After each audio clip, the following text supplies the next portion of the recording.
আসসালামু আলাইকুম এভরিওয়ান, সবাই কেমন আছে? আশা করছি অনেক ভালো। সকাল সকাল আপনাদের সাথে শেয়ার করতেছি। দেখেন, ডিম সিদ্ধ দিয়ে দিলাম।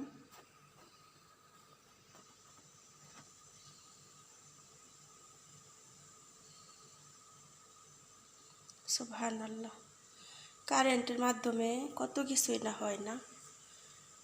ডিজিটাল যুগ পড়ে গেছে। সুবহানাল্লাহ, অতি সহজে মানুষ অনেক কাজ তাড়াতাড়ি করতে পারে। আর এখানে সুপড়া দিয়ে প্লেট দিয়ে সাজিয়ে নিছি। আর এখানে এই দেখেন, বেগুন একটু করতেছি, সকালে নাস্তা করব। এটাকে বলে বাবা গান্ডুন।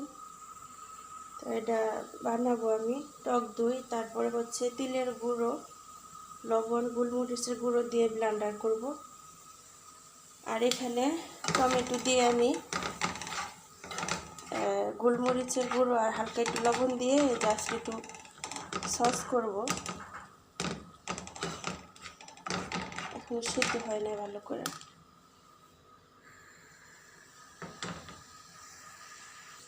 আর এখানে আমি ডিম পোস্ট করে নিছি। তো টমেটোটা শেষ হলে এটা আমি ডিমের উপরে জাস্ট দিয়ে দিব।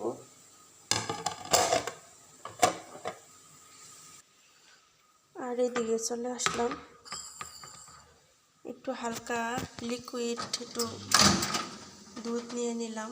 তো আমি এটা একটু মাইক্রো ওভেনে গরম করব।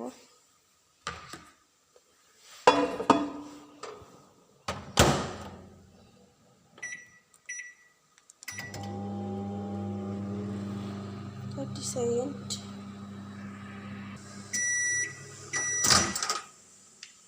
হয়ে গেছে,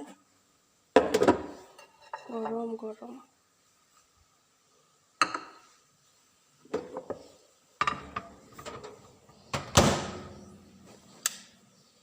আর এখানে দেখেন কি বানাই, আইডিয়া ছাড়া আর কিছু নাই, টক দই নাই, এর জন্য টক দই বানাতে হবে।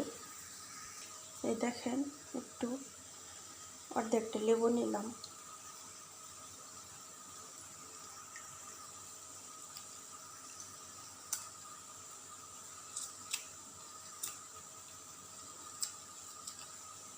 এটা যদি ফ্রেশ দুধ হইতো তাহলে হয়ে যেত টক দই, জানি না কতটুকু হবে।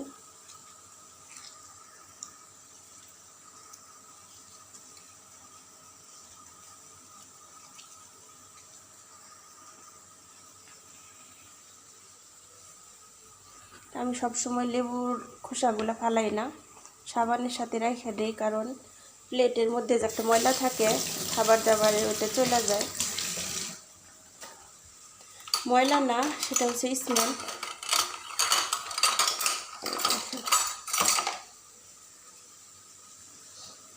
বিসমিল্লাহির রহমানির রহিম। এই যে দেখেন, টক দই হয়ে গেছে। তারপরে দুধটা গরম করে টক দই বলে, তারপরে লেবু চিপা দিয়ে তারপর হালকা একটু ঠান্ডা হলে ফ্রিজে রেখে দিলে আপনারা বুঝতে পারবেন যে কতটুকু ফায়দা। সাথে একটু ভিনেগার দিলে আরও বেশি ভালো।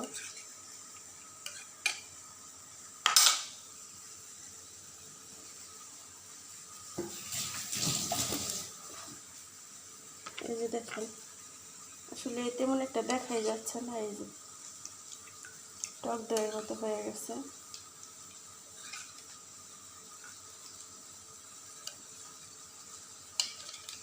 তো এক সময় নষ্ট করব না, এটাই আমি দিয়ে দিব। দেখেন, টক দই ছিল না, তার জন্য টক দই বানিয়ে নিলাম।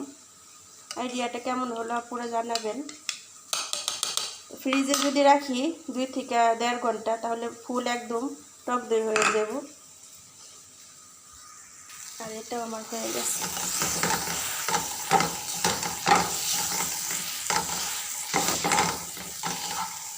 এটা একদমই তেল ছাড়া।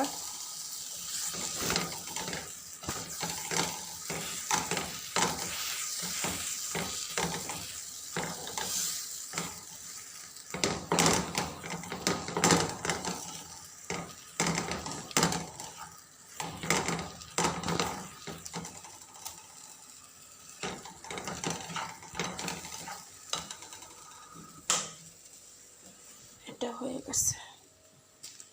এখন এটা আমি সুন্দর করে সিলে নেব।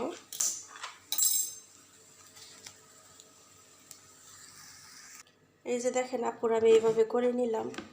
আপনারাও এইভাবে করে খাবেন, অবশ্যই দেখবেন অনেক মজা।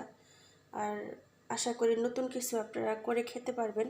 এটার মধ্যে জাস্ট তেল ছাড়া টমেটো, লবণ আর হচ্ছে গোলমরিচের গুঁড়ো দিয়ে দিছি।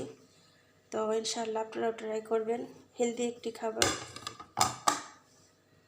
পুরা আমি বেগুনটা এভাবে বানিয়ে নিলাম। এটার মধ্যে শুধু দেওয়া হয়েছে হালকা একটু টক দই আর হচ্ছে এই যে তাহানিয়া হচ্ছে এটা তিলের গুঁড়া, এই যে তিলের সস আর কি, তিলও দিতে পারেন গুঁড়ো করে। আর হচ্ছে হালকা একটু গোলমরিচের গুঁড়ো, হালকা একটু লবণ আর একটু টক দই দিয়ে তারপর আমি অলিভ অয়েলটা দিয়ে দিলাম এখানে হালকা একটু উপরে। দেখেন অনেক সুন্দর সকালের একটা নাস্তা। যারা বেগুন পছন্দ করেন সকালে পরোটা বা রুটি দিয়ে খেতে পারেন। এটা কিন্তু ডায়েটের জন্য অনেক বেস্ট, ওজন কমানোর জন্য। আর এই যে এটা তো যাই হোক, নাস্তার কাজটা শেষ পর্যন্ত সাথেই থাকুন। এইদিকে দেখেন কি বানাইতেছে, আসিদা বানাইতেছে। এটা হচ্ছে খেজুর দিয়া, শীতের দিনে খায় আসিদা, খেজুর দিয়ে আটা দিয়ে বানায়। এই যে আরো কপিলের মায় আমার ম্যাডামের কাছে আবদার করছে আসিদা বানানোর জন্য। এই দেখেন এটা হচ্ছে পুরা খেজুর আর হচ্ছে গরম পানি দিয়ে মিক্স করা। তো এটা বানাইতে অনেক সময় লাগে, প্রায় 6 থেকে 7 ঘন্টা লাগে। এটা এখানে বানায় রাখছে। আবার যে দেখলেন ফোড়নের মধ্যে চুলায়, ওইটা 4 ঘন্টা পরে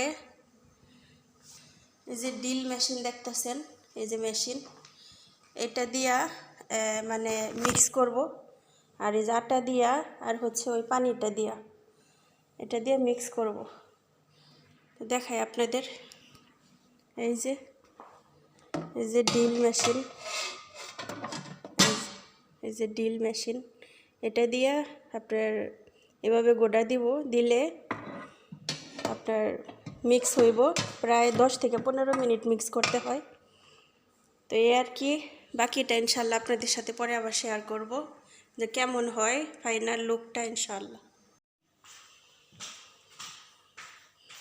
এই দেখেন আসিদা, কারা কারা জানেন আরবির ঘরে মিন মালুম হাদা আসিদা একদমর মাশাআল্লাহ তাবারাকাল্লাহ।